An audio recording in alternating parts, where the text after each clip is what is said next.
Clinton smiled as she chatted with supporters and signed copies of her new book.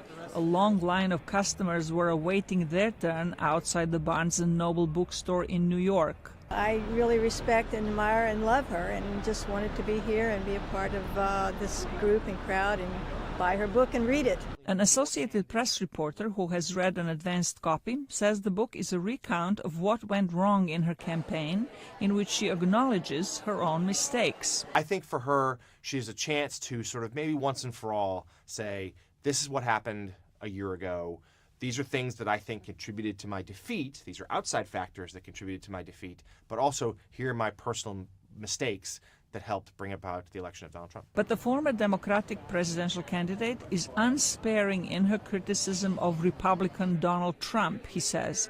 Clinton described Trump as unfit for office during her election campaign, and she does so in the book, says Jonathan Lemire. She says what she's seen so far of his term has only borne that out. She blames, of course, some of the Russian interference, but her most withering criticism definitely comes from FBI Director James Comey, who she feels like upended the race when, with 2 weeks or so to go before voters went to the polls, he announced that he was reopening the investigation into her email scandal. Trump's supporters dismiss Russia's role in Clinton's election defeat. All these people that think there was some mysterious reason about what happened, there was no mysterious reason. People don't like her. And people like Trump more and wanted a change in this country. White House Press Secretary Sarah Huckabee Sanders was critical of the book.